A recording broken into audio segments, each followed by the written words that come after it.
बिहार चुनाव 2025 आरजेडी ने 143 उम्मीदवारों की सूची जारी की। तेजस्वी फिर राघोपुर से मैदान में। आप सभी को मेरा अभिवादन। न्यूज वेब इंडिया में आपका स्वागत है। बिहार की राजनीति में आज का दिन बेहद अहम रहा। विधानसभा चुनाव 2025 की सरगर्मी के बीच राष्ट्रीय जनता दल आरजेडी ने अपनी पहली और बड़ी उम्मीदवार सूची जारी कर दी है। इस सूची में कुल 143 नाम शामिल हैं और सबसे बड़ी बात यह है कि पार्टी के नेता तेजस्वी यादव एक बार फिर अपने पारंपरिक गढ़ राघोपुर वैशाली से चुनाव मैदान में उतर रहे हैं। तेजस्वी यादव के लिए राघोपुर सिर्फ एक सीट नहीं बल्कि एक भावनात्मक आधार है।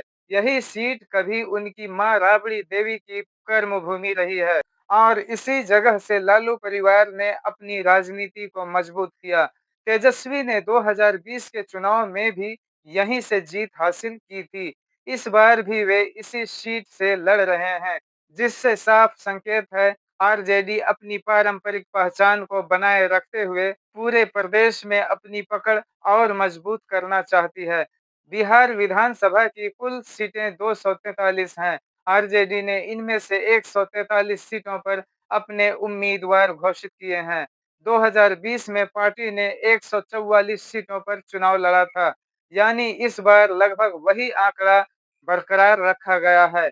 बाकी सीटों को लेकर कांग्रेस और अन्य सहयोगी दलों जैसे सीपीआई, सीपीआई-एमएल, सीपीआई-एम आदि के साथ गठबंधन की बातचीत जारी है। सूत्रों के मुताबिक कांग्रेस को करीब 60 से 65 सीटें मिलने की संभावना है, जबकि वाम दलों के हिस्से में करीब 30 सीटें जा सकती है। हालांकि इस सूची ने महागठबंधन के भीतर कुछ असहमति भी पैदा कर दी है। कई रिपोर्ट्स के अनुसार 3 सीटों पर आरजेडी और कांग्रेस दोनों ने अपने-अपने उम्मीदवार घोषित कर दिए हैं। इनमें किशनगंज, सासाराम और देहरी जैसी सीटों पर टकराव देखा जा रहा है। यह सीट बंटवारे को लेकर चल रही अंदरूनी खींचतान का संकेत है। तेजस्वी यादव ने लेकिन साफ कहा है, आरजेडी बिहार की सबसे बड़ी ताकत है, इसलिए जनता के भरोसे हम मैदान में उतरे हैं। गठबंधन की बातचीत जारी है, लेकिन चुनाव जनता के मुद्दों पर लड़ा जाएगा। इस बार आरजेडी ने महिलाओं को भी अच्छी हिस्सेदारी देने की कोशिश की है। जारी सूची में कुल 24 महिला उम्मीदवारों के नाम शामिल हैं। यह संख्या 2020 के मुकाबले थोड़ी ज्यादा है। तब सिर्फ 17 महिलाओं को टिकट दिया गया था। तेजस्वी यादव ने कहा कि महिलाएं बदलाव की रीढ़ हैं, इसलिए पार्टी उन्हें राजनीति में और आगे लाने के लिए प्रतिबद्ध है। आरजेडी की इस सूची में जहां कुछ वरिष्ठ नेताओं को दोबारा मौका मिला है, वहीं करीब 40 नए चेहरों को भी टिकट दिया गया है। पार्टी ने युवाओं और सामाजिक कार्यकर्ताओं को भी उम्मीदवार बनाया है, ताकि जमीनी स्तर पर जुड़ाव बढ़ाया जा सके। कुछ प्रमुख नाम इस प्रकार हैं: शक्ति यादव हिलसा सीट से, मुकेश रंजन पालीगंज सीट से, सुबोध राय हसनपुर सीट से, रूबी देवी पीर 35 सीट से और अरुण कुमार यादव मोकामा सीट से, जो पहले अनंत सिंह का गढ़ था। इनमें कई सीटें ऐसी हैं जहां 2020 में आरजेडी का प्रदर्शन अच्छा रहा था, जबकि कुछ पर पार्टी नए प्रयोग किए हैं। सूची को देखें तो आरजेडी ने दक्षिण बिहार, सीमांचल और मिथिलांचल पर विशेष फोकस किया है। सीमांचल क्षेत्र किशनगंज, अररिया, कटिहार में आरजेडी ने मुस्लिम उम्मीदवारों को प्राथमिकता दी है। मगध और दक्षिण बिहार, गया, नवादा, औरंगाबाद में पिछड़े वर्ग और यादव समुदाय पर फोकस है।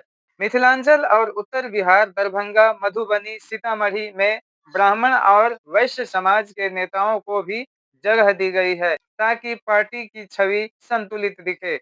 आरजेडी ने यह सूची नामांकन की अंतिम तारीख से ठीक पहले जारी की है, यानी चुनावी रणनीति को लेकर पार्टी पूरी तरह तैयार है। राजनीतिक विश्लेषक मानते हैं कि यह कदम पार्टी की अग्रेसिव कैंपेनिंग स्ट्रेटजी का हिस्सा है। तेजस्वी यादव पहले ही बिहार के 20 से ज्यादा जिलों का दौरा कर चुके हैं और परिवर्तन यात्रा के जरिए सीधे जनता से संवाद बना रहे हैं। 2020 में आरजेडी 75 सीटों पर सफलता पाई थी।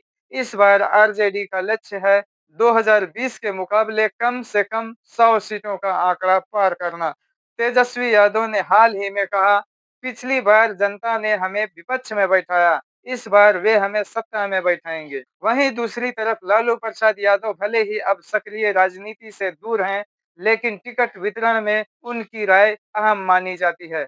सूत्रों के मुताबिक कई उम्मीदवारों के चयन में लालू यादव की सीधी सलाह ली गई।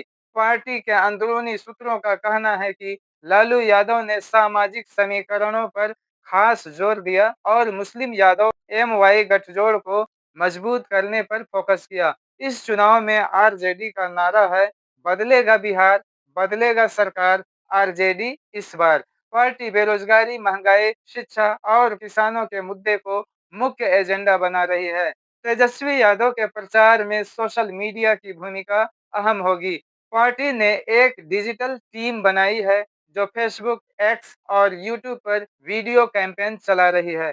आरजेडी के सामने दो बड़ी चुनौतियां हैं, एनडीए विशेषकर बीजेपी और जेडीयू का संयुक्त मुकाबला और दूसरा महागठबंधन के भीतर सीटों पर असहमति। लेकिन आरजेडी नेतृत्व को भरोसा है कि जनता महंगाई, बेरोजगारी और भ्रष्टाचार के खिलाफ मतदान करेगी। कुल मिलाकर आरजेडी की 143 उम्मीदवारों की सूची जारी होते ही बिहार की सियासत में नई हलचल मच गई है। तेजस्वी यादव ने स्पष्ट कर दिया है कि इस बार चुनाव सिर्फ गठबंधन के गणित पर नहीं, बल्कि जनता के मुद्दों पर लड़ा जाएगा। अब सबकी नजरें राघोपुर पर हैं, जहां से तेजस्वी यादव की किस्मत तय होगी और शायद बिहार की भी। क्या आपको लगता है कि तेजस्वी यादव इस बार नीतीश कुमार और बीजेपी को चुनौती देकर सत्ता में वापसी कर पाएंगे? अपने विचार कमेंट में जरूर बताइए। अगर आपको ये वीडियो पसंद आया हो तो लाइक, शेयर और सब्सक्राइब करना ना भूलें। कल फिर मिलेंगे एक नई खबर के साथ। तब तक के लिए धन्यवाद।